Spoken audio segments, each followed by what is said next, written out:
இந்த big Boss season 10க்கு இவங்க ஆள் பிடிக்கிற லட்சணத்தை பாத்தீங்கன்னு வச்சுங்களேன், சொல்றதுக்கு ஒரு மாதிரி தான் இருக்கு. இருந்தாலும் சொல்றேன், இல்ல வேணாம் நான் சொன்ன தப்பாயிரும், நீங்களே பார்த்து புரிஞ்சுக்குங்க. அடிச்சுக்கலாமே ஏன்டா அப்படி பதறீங்க? மெல்ல வழிவிடுங்க, ஏறிக்கிறேன். அட பாவிகளா, ஏறும்போது அடிச்சுக்கறாங்க, இறங்கும்போது அடிச்சுக்கறாங்க. உங்களை எல்லாம் திருத்தவே முடியாது. இன்னும் ஒருத்தராச்சும் உள்ள வரானா பாரு. சரி, ஆரம்பத்துல மட்டும் தான் இப்படி அப்படின்னு பார்த்தா, ஆம்பளை பொம்பளைன்னு மட்டும் இல்ல, அதர் கேட்டகரின்னு கூட பார்க்காம மண்டையை பிச்சுக்காத குறையா அடிச்சுக்கிறாங்க.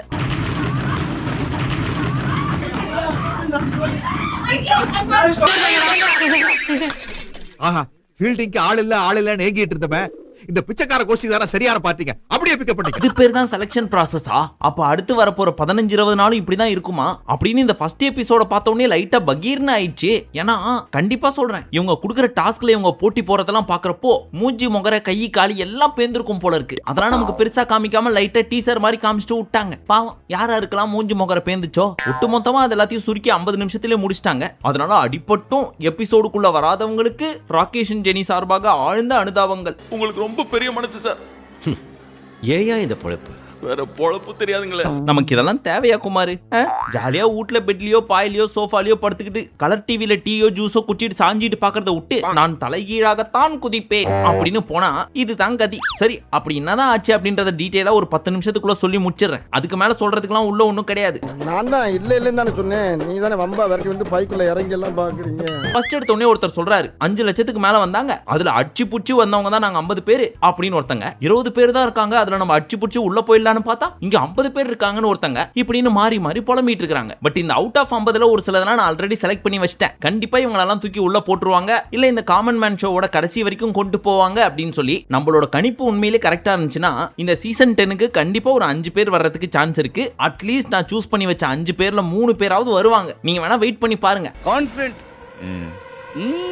அது எப்படி இவ்வளவு ஆணித்தனமா சொல்றேன்னு கேக்குறீங்களா? ஒன்னே ஒண்ணுதாங்க. ஒண்ணு பொண்ணோ பையனோ அழகா இருக்கணும், இல்ல அட்டு கிறுக்கனா இருக்கணும், இறங்கி சண்டை போடணும். அந்த கேட்டகரியில கிட்டத்தட்ட 10 பேர் வந்தாலும் ஒரு சில ஃபேஸுங்க மட்டும் அடிக்கடி கேமரால கவர் ஆகுது. அதெல்லாம் வச்சு பாக்குறப்போ இருக்குமோன்னு தோணுது. இத பாரு, எல்லா போட்டோலயும் இருக்கா. பட் ரொம்ப தொலைநோக்கு பார்வையில போகாம டக்குன்னு விஷயத்துக்கு போவோம். சோ இப்படி எல்லாரையும் வர வச்சு ஃபர்ஸ்ட் ஒரு டாஸ்க் கொடுத்தாங்கங்க. அதாவது 2 பஸ் வரும், அதுல மொத்தமா சேர்த்து 36 சீட் இருக்கு. அதுல அடிச்சு புடிச்சு யார் சீட்ல உட்கார்றீங்களோ அவங்க எல்லாம் அடுத்த ரவுண்டுக்கு செலக்டட். அப்ப பேலன்ஸ் இருக்கவங்க எல்லாம் ரிஜெக்டடான்னு கேட்டீங்கன்னா இல்ல, அங்கதான் இருக்கு சூச்சமம். பஸ் போய் ஒரு இடத்துல நிக்கும். சீசன் 1ல இருந்து இப்ப வரைக்கும் ஒரு டாஸ்க் பண்ணிட்டு இருக்காங்க தெரியுமா பிக் பாஸ்ல? கார் டாஸ்க்ன்ற பேர்ல காரை விட்டு யாரு ஃபர்ஸ்ட் இறங்குறாங்களோ அவங்க 1 by 1 அவுட் அப்படின்னு சொல்லி பரம்பரை இதே பொரிய வைக்கிறீங்களே, இன்னுமடா நமக்கு போகாம இருக்குது. அந்த மாதிரி பஸ் விட்டு இறங்குறவங்க அவுட் அப்படின்னு சொல்லியிருந்தாங்க. சோ சீட்டு கிடைக்காத அந்த 14 பேர் சும்மா நின்னுட்டு இருக்கணும். அடிச்சு பிடிச்சிட்டு ஓடுங்கடா அப்படின்னு உடனே பாக்குறதுக்கே பரிதாபமா இருந்துச்சு. எதையோ தேடி ஓடுற மாதிரி. உங்களெல்லாம் அப்பா அம்மா எவ்வளவு கஷ்டப்பட்டு வளர்த்திருப்பாங்க. போய் இந்த ஷோக்காக இப்படி அடிச்சிட்டு ஓடணுமா? அதை உங்க அப்பா அம்மா பாக்குறப்ப எவ்வளவு வருத்தமா இருக்கும். அப்படிதான் இவங்க ஓடுறத நம்ம பாக்குறப்ப நமக்கு தோணுச்சு.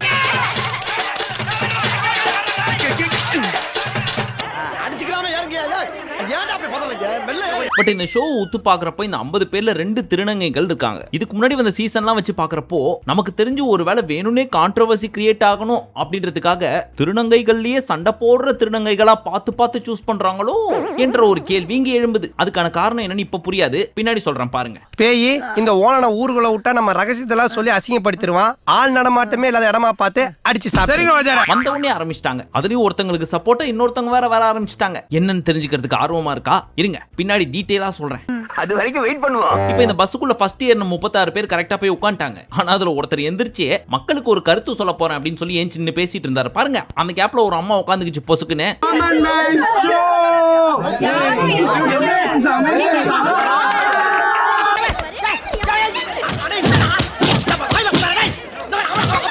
ஏமா இது ஏன் சீட்டுமா, நீ ஏன் உட்கார்ந்தன்னு கேட்டதுக்கு யோ உன் சீட்டா இருந்தா ஏன் சின்ன அப்படிதான் உட்கார செய்வேன் அப்படின்னு இவங்க 2 பேரும் அடிச்சுக்கிட்டாங்க. வீட்டுக்குள்ள உட்காந்து புக் படிச்சிருப்பாங்களோ பிக் பாஸ் குள்ள எப்படி போறதுன்னு சொல்லி. இம்புட்டு கண்ணா இருக்குது இந்த அம்மா. நீ லோக்கல்னா நான் தர லோக்கல் மாவன நார் அடிச்சிடுவேன். இப்போ ஒரு கிளிப் நான் உங்களுக்கு போடுறேன். ஒருவேளை உங்க மைண்ட்ல பீஸ் இல்லனாலும், பீஸ்னா அமைதி, உடனே ஞாயிற்றுக்கிழமையும் அதுமா சிக்கன் பீஸ் மட்டன் பீஸுக்கு போயிடாதீங்க. தம்பி காமெடி வேண்டாம், நான் சொல்லிட்டேன். நானு காமெடி பண்ணாதேன்னு சொல்லியிருக்கேன் நானு. சரி, விஷயத்துக்கு வரேன். ஒருவேளை உங்க மைண்டுக்குள்ள பீஸ் இல்லனாலும், உங்க மனசு சாந்தி அடையலனாலும் இந்த கிளிப்பை கண்ணை மூடி கேட்டு பாருங்க. ரெண்டும் சேர்ந்து உங்களுக்கு ஒன்னா கிடைக்கிறப்போ பரவச நிலைக்கு போவீங்க. தம்பி அந்த கிளிப்பை போடுப்பா.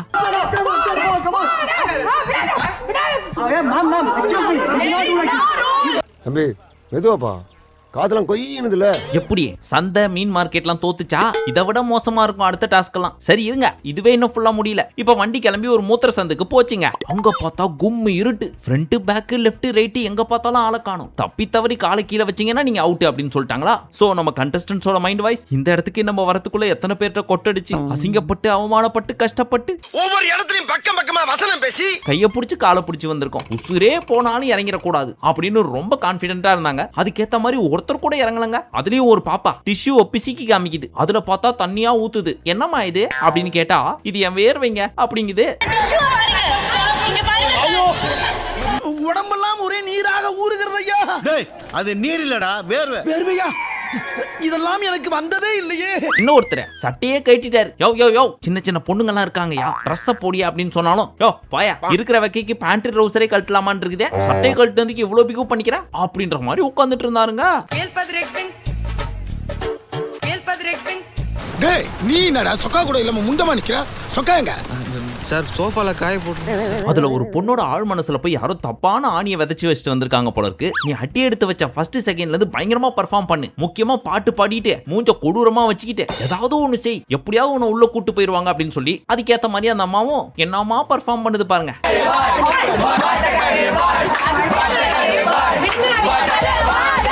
யார் சொல்லி கொடுத்தா? நானே சொந்தமா யோசிச்சதுங்க. ஓஹோ, எதுக்காக அப்படி சொன்ன? சொன்ன அப்பப்போ பணம் கொடுப்பாங்க. அப்படி இப்படின்னு சரியா 2 மணி நேரம் அந்த பஸ் நின்னுச்சு. ஆரம்பத்துல என்னதான் ஆட்டம் பாட்டம் கொண்டாட்டம்னு போட்டாலும் லாஸ்ட்ல எல்லாரோட பாடியும் தொங்கிடுச்சு. பாவம் என்னதான் பண்ணுவாங்க அவங்களும். தண்ணி இல்ல, நிறைய பேருக்கு உச்சா வந்திருக்கும், எல்லாத்தையும் அடக்கிட்டு உட்காந்துருக்காங்க. சுச்சாவோ கக்காவோ வந்ததுன்னு வச்சுக்க, அடக்கி வச்சிராத. வந்துச்சு போயிட்டேன். சோ எல்லாரும் கீழே இறங்குனாங்களா?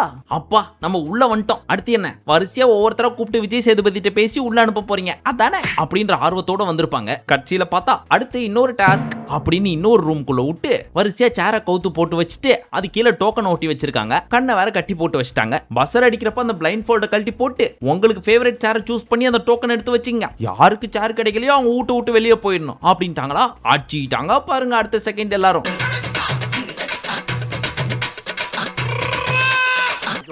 மனுஷனாடா நீங்க எல்லாம். இப்படி எல்லாருமே பயங்கரமா அடிச்சிட்டு இருக்கிறப்போ ஒரு அக்கா மட்டும் நான் கண்ணை திறக்காம தான் தேடுவேன் அப்படின்னு தேடிட்டு இருக்குது.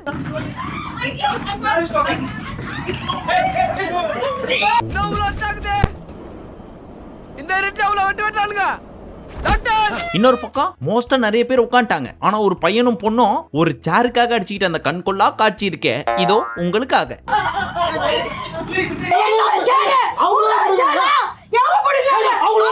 இந்த கிளி கிளிக்கிறாள எந்த ஒரு காரியா இருப்பா? இன்னொரு பக்கம் நம்ம அக்கா இருக்க, அந்த அக்கா ஒரு பொண்ணோட தலை மேல போய் உட்காந்துச்சு.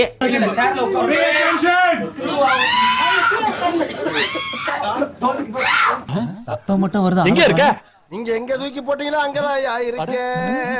இன்னொரு பக்கம் இந்த பையனும் பொண்ணு அடிச்சிட்டாங்க தெரியுமா? அதுல இந்த பொண்ணு ஏற்கனவே உட்காந்துச்சு போல இருக்கு. ஆனாலும் இந்த பையன் இருக்கானே, அந்த பொண்ணு அல்லேக்கா தூக்கி போட்டு தன்னோட சீட்டை அந்த சீட்ல வச்சுட்டாரு. அதுக்கும் பாத்தீங்கன்னா இந்த பையன் இருக்கான் பாருங்க, அவன் அண்ணனை கூப்பிட்டு வந்திருக்கான் போல இருக்கு. அதாவது அவங்க 2 பேரும் ட்வின்ஸ் போல. அதனால அவர் என்ன சொல்றாரு, நான் இல்லாம அவன் இல்ல, அவன் இல்லாம நான் இல்ல, சோ நாங்க 2 பேரும் உள்ள போயிடுறோம், நீ வெளில போய்க்கிறியா மச்சான் எப்படியா வந்துறா? டேய் நான் இப்பவே வர மச்சான் உங்க கூட.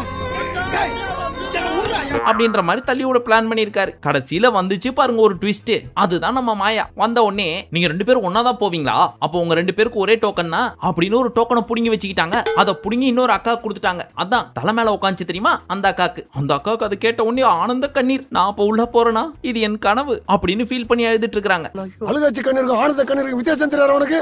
இப்ப நான் அழுது ஆனந்த கண்ணீரா? அப்பதான் நம்ம திருநங்கை அக்காவோட என்ட்ரி. அவங்களுக்கு சீட்டு கிடைக்கல. அதனால பின்னாடி இந்த ஒரு அக்கா சொல்லிச்சே, ஏமா உன் வாயால சாபம் கீமோ விட்டுறாதம்மா, பழிச்சிரும் அப்படின்னு சொல்லி. இப்படிதான் பேசாதீங்க, நானும் ஒன் ஆஃப் த கண்டஸ்டன்ட், கஷ்டப்பட்டு இங்க வந்திருக்கேன் அப்படின்னு இவங்க கத்த, இவங்களுக்கு சப்போர்ட்டா இன்னொரு திருநங்கை அக்காவும் வந்து அந்த மாதிரி பேசின பொண்ணை போட்டு கிளி கிளின்னு கிளிக்க, ஐ எம் வெரி சாரி அப்படின்னு பேக் அடிச்சிச்சு அந்த அக்கா. ரொம்ப கேவலமா திட்டா, மனசுல வச்சுக்காதீங்க சார். ஃபைனலி இவங்க எல்லாருக்குமே சீட்டு கிடைக்காதனால வெளியே போறதுக்கு ரெடியா இருந்தாங்க. சரி இவ்வளவு தூரம் கஷ்டப்பட்டு வந்திருக்கீங்க, உங்களுக்காக ஒரு ரிட்டர்ன் கிஃப்ட் கொடுக்குறேன் அப்படின்னு சொல்லி வெளியே போறவங்களுக்கு ஒரு டோக்கன் கொடுத்து பிராங்க், அங்க பாருங்க கேமரா அப்படின்னு ஒரு பிராங்க் பண்றாங்களாம் மாயாதேவி. ஆக மொத்தத்துல இப்போ வரைக்கும் ஒன்ன கூட கழிக்கல.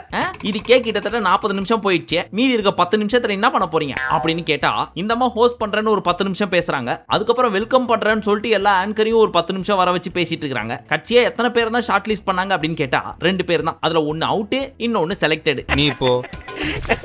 நீ வா ஃபர்ஸ்ட் அவுட் ஆன அக்காவை பார்ப்போம். இந்த அக்கா வந்த உடனே 3 ஜட்ஜஸும் உனக்கு இருக்க தனித்திறமை என்னம்மா அப்படின்னு கேட்டாங்க. ஏதாவது கேள்வி கேளுங்க பதில் சொல்றேன் அப்படின்னாங்க அந்த அக்காவும். அதுக்கு நம்ம ராஜு சொன்னாரு, இங்க பாருமா உன் சான்ஸை நீ தான் யூஸ் பண்ணிக்கணும். வீட்டுக்குள்ள போய் பிக் பாஸ் என்ன கேள்வி கேட்டாதான் பதில் சொல்லுவேன்னு சொன்னா உன்னால ஒண்ணுமே பண்ண முடியாது. அதனால ஏதாவது பண்ணு அப்படின்னாலும் நான் இங்கிலீஷ் நல்லா பேசுவேன், லோக்கல் தமிழ்லயும் பேசுவேன், வாயை விட்டும் பேசுவேன். அந்த மாதிரி பேசுறப்ப பேட் வேர்ட்ஸ் வந்துருச்சுன்னா என்ன பண்றது? அதனாலதான் கொஞ்சம் கண்ட்ரோலா அடக்கி வாசிக்கிறேன் அப்படின்ட்டாங்க. நான் வாயை திறந்தேன்னு வெய்யே சும்மா கூவமே கொப்பளிக்கும் பாக்குறியா?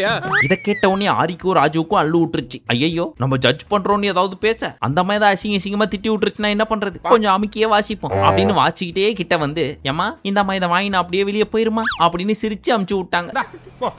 2 ஆம்பளை ஜட்ஜாவது கூலா ஹேண்டில் பண்ணாங்க. ஆனா நம்ம பொம்பளை ஜட்ஜான ஓவியா ஆரம்பத்துல இருந்து ஒரு வார்த்தை கூட கேட்கல. கேட்ட ஒரே கேள்வி, இம்ப்ரெஸ் பண்றன்ற பேர்ல இப்படிதான் போர் அடிச்சிட்டு இருப்பியா நீ அப்படின்னு கேட்கவும், நான்லாம் கரெக்டா தான் பண்றேன், உங்களுக்கு தான் டீகோட் பண்ண தெரியல, நான் பேசுறத புரிஞ்சுக்க தெரியல அப்படின்னு அவங்க பக்கமே திருப்பி விட்டா காண்டாவுமா ஆவாதா? அப்ப என்ன பண்றணும்? நீ தாடி செல்லக்குட்டி வேணும், நீ எல்லாரையும் காண்டேத்தி விடுற, நீ தான் கண்டிப்பா வீட்டுக்குள்ள போகணும் அப்படின்னு சூஸ் பண்ணி எல்லாம் அனுப்பிச்சிருக்கணும் உள்ள. ஆனா ரிஜெக்டட்னு அனுப்பிச்சு விட்டாங்க. என்னப்பா ஜட்ஜி நீங்கலாம்?